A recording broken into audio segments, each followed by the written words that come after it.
જય હિન્દ દોસ્તો, હું છું તમારો દોસ્ત લોક સાહિત્યકાર આઝાદ અને આજે હું અને મારી નાનકડી દોસ્ત જીનાલી અમે બંને આવી ગયા છીએ સુરેન્દ્રનગર જિલ્લાના વઢવાણની માલિપા.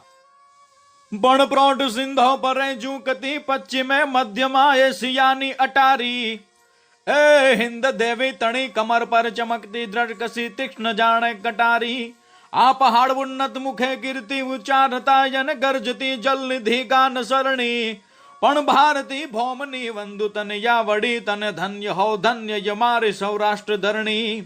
આ સૌરાષ્ટ્રની ધરતીની માલિપા તો એમ કહેવાય કે પાણે પાણા ઉખાડો અને ઇતિહાસ તમને જાણવા મળે એવી જ એક વઢવાણની ભૂમિ સાહેબ. વઢવાણની ભૂમિની માલિપા તો એમ કહેવાય છે કે પાણે પાણે ઇતિહાસ સંગ્રહીને બેઠેલી આ જે ભૂમિ છે એ વઢવાણની ભૂમિની માલિપા આવેલી વાવ એટલે કે માધા વાવ. આજે એ માધા વાવના ઇતિહાસથી મારે તમને બધાને રૂબરૂ કરાવવા છે અને એ વાવ જે છે એનો ઇતિહાસ તેમજ શિલ્પ અને સ્થાપત્યની નજરે એ વાવ કેવી છે એના પણ મારે તમને દર્શન કરાવવા છે. તો આવો જઈએ એ માધા વાવના દર્શને.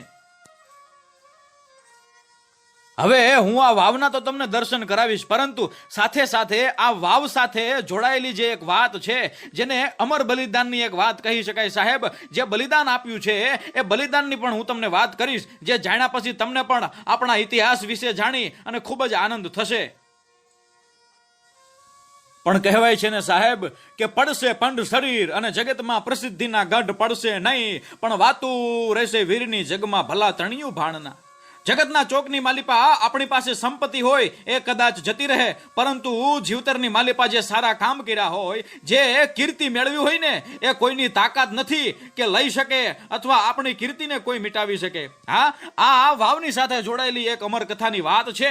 એ અમર બલિદાનની વાત છે કે આમ તો રાજાઓએ પોતાનો પ્રજાપ્રેમ એવી રીતે દાખવ્યો છે જગતના ચોકમાં કે કદાચ પોતાના રાજ્યના ખજાના ખાલી કરી નાખવા પડે ને, પોતાની પ્રજા માટે પોતાના રાજ્યના ખજાના ખાલી કરી નાખવા પડે તોય રાજાઓએ પોતે પાછી પગલી નથી ભરી, પાછું ડગલું નથી માંડ્યું. અરે ખુદ ધીંગાણાની માલિપા જવાનું હોય અને ધીંગાણાનો ઢોલ વાગે, રડીબાંગ ધીજાંગ રડીબાંગ ધીજાંગ રડીબાંગ ધીજાંગ કરતો ધીંગાણાનો ઢોલ વાગ્યો હોય અને પોતાના રાજની રક્ષા કરવા માટે, પોતાની રયતની રક્ષા કરવા માટે અને ગાય ગવત્રીની રક્ષા કરવા માટે જ્યારે ધીંગાણે ચડવાનું હોય અને ધીંગાણું જામ્યું હોય બાપ કે ગડહડે તોપ ત્યાં ગગન ગોળા જરે ધણાને ડુંગરા યાબ ધરતી આ ધોમ જ્વાળા તકી આગ દ્રફાણમાં ધરા પર કાળકા રૂપ ધરતી. અરે થડકિયા શેષ અને દિગ ફાળે થયા આ થંભિયા આગ દિનેશ થાકી અહીં દાગતા ગગડતા કઈકદમ ગાણના ફટકમાં ફાકડા કરે ફાકી એના ભડાકા સુનંતા કેસરી ભાગતા જડાધર તોપતી સિદ્ધ જાગે ઈ હળડે તોપ ત્યાં મેદની હલબલે અને ભલભલા બીકથી આજે ભૂપ ભાગે. આવા ધીંગાણાની માલિપા જવાનું હોય તો એમ કહેવાય કે રાજા જે છે એ પોતે પાછું પગલું ન ભરે મારા બાપ.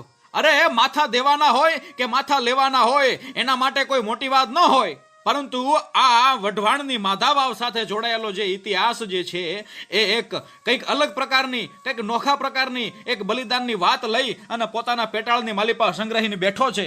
તો આવો હું તમને એ બલિદાનની વાતથી રૂબરૂ કરાવું તેમજ આ વાવના સંપૂર્ણ દર્શન કરાવું. આ વાવ સાથે જોડાયેલી એક કાળજા કંપાવતી બલિદાનની અમર કથા જે છે એ દુનિયાભરના ઇતિહાસને ઢંઢોળી લેવાની છૂટ, પણ મારા વાલા આવી બલિદાનની ઘટના જે છે એ તમને ભાગ્યે જ કંઈક જોવા મળશે. હા, ગુજરાતની ઐતિહાસિક નગરી વઢવાણની માલિપા માધા વાવ માટે થઈને બનેલી આ જે ઘટના જે છે એ કંઈક આવી છે.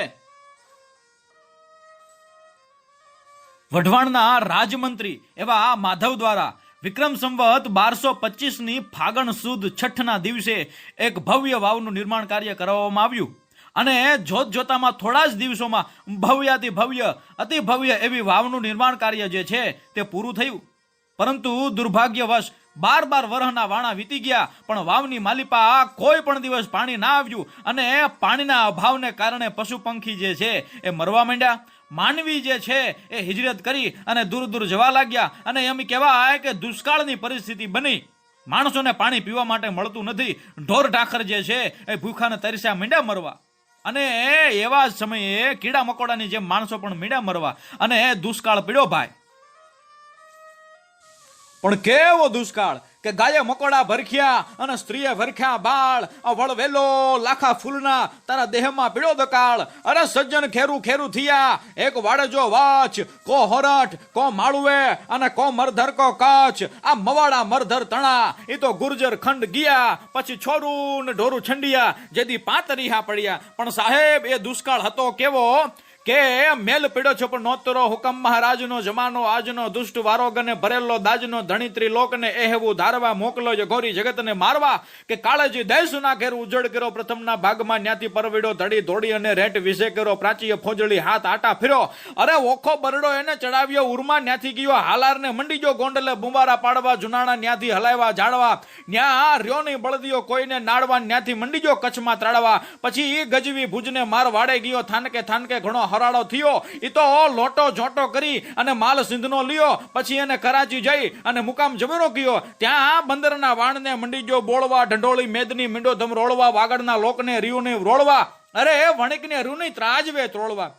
વળી ગાળે વઢવાણને મંડી ગયો બુજવા, ધંધુકા લીમડી મંડી ગયા ધ્રુજવા, રે 36 નો ના દીધો બુજવા, તા ઘેકારી આવ્યો મલકને પૂજવા. આવી એમ કેવાય કે દુષ્કાળે હાક ડાક બોલાવી ભાઈ. અને ચિંતાવશ એમ કહેવાય કે રાજાએ જ્યારે રાજ જ્યોતિષીને બોલાવ્યા કે જ્યોતિષી તમે જુઓ કે આ વાવની માલિપા પાણી કેમ નથી આવતું. ત્યારે સાહેબ એ જ્યોતિષીએ એ વાવનું નિરીક્ષણ કર્યું અને પછી એક તારણ કાઢ્યું કે આ વાવની માલિપા જો કોઈ નવ દંપતી સ્વેચ્છાએ પોતે બલિદાન આપશે તો આ વાવની માલિપા પાણી આવશે. ત્યાં તો એમ કહેવાય કે નગરની માલિપા હાહાકાર મચી ગયો કે કોઈ નવ દંપતી કે જે તાજા તાજા પરણેલા હોય અને સ્વૈચ્છિક રીતે બલિદાન આપવાનું છે તો એવા કોણ તૈયાર થાય.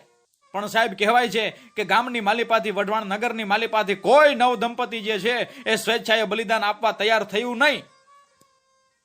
અને સાહેબ કહેવાય છે કે માણસનો માણસ ધોખો કરે તો એનું દુઃખ લગાડાય, પણ માણસનો જ્યારે ઈશ્વર ધોખો કરે ત્યારે કઈ એનું દુઃખ ના લગાડાય. પણ સાહેબ એવું પછી કહેવાય છે કે આ વાતની જાણ રાજાના કુંવર એવા અભયસિંહજીને ખબર પડી. ત્યારે અભયસિંહજી અને તેમના પત્ની એટલે કે તેમના રાણી એમણે નક્કી કર્યું કે અમે બંને એમ કહેવાય કે આ વાવની માલિપા અમારું બલિદાન આપીશું. અને જે દિવસે કુંવર અભયસિંહજી પોતાના પત્ની સાથે બલિદાન આપવા માટે વાવ તરફ જાય છે ત્યાં તો એમ કહેવાય કે હજારોની સંખ્યામાં નગરજનો જે છે તે પોતાના રાજકુંવર એવા અભયસિંહજી અને રાજકુંવરીના અંતિમ દર્શને પધાર્યા. અને આખી વાવ જે છે તે કુંવર અને કુંવરીના જય જયકારથી મંડી ગુંજવા ભાઈ. અને આ બંને દંપતીએ એમ કહેવાય છે કે જ્યાં વાવની માલિપા પેલો પગ મૂક્યો ત્યાં 12 વર્ષથી જે વાવની માલિપા પાણીનું ફોરું જોવા નહોતું મળતું એ વાવની માલિપા પાણીના ફુવારા મીંડા છૂટવા. અને જેમ જેમ રાજકુંવર અને રાજકુંવરી જે છે તે ધીરા ધીરા ધીરા ધીરા ધીરા ધીરા ધીરા ડગલા દેતા આ વાવની માલિપા ઉતરતા ગયા, તેમ તેમ પાણીના સ્તર જે છે તે ઊંચા આવતા ગયા. અને પછી એમ કહેવાય છે કે છલો છલ ભરેલી વાવની માલિપા તેઓ કંઈક અદ્રશ્ય થઈ ગયા. અને આજે પણ આ વાવ જે છે તે વઢવાણની ધરતીની માલિપા પોતાના ભવ્યાથી ભવ્ય બલિદાન અને પોતાના વારસાને વાળોગતી અને સદીઓથી વાતાવરણના ઝાક ઝીલતી અડીખમ ઊભી છે. આ ઘટના અને આ વાવ પરથી ઘણા બધા ગુજરાતી ફિલ્મો પણ બન્યા છે અને ઘણા બધા ગીતો અને લોકગીતો પણ પ્રચલિત છે. તો વાલા દર્શક મિત્રો, આ હતો માધા વાવનો સંપૂર્ણ ઇતિહાસ તેમજ તેની સાથે જોડાયેલી ઘણી બધી વાતો. તો હું તમને બે હાથ જોડીને વિનંતી એટલી કરું છું મારા વાલા કે જ્યારે પણ તમે વઢવાણની માલિપા આવો ને ત્યારે આ માધા વાવના દર્શન કરવાનું ક્યારેય ન ભૂલતા. ફરી મળીશું બીજા કોઈ નવા વિડીયો સાથે. ત્યાં સુધી અસ્તુ, ધન્યવાદ, જય હિન્દ, જય મા ભારતી.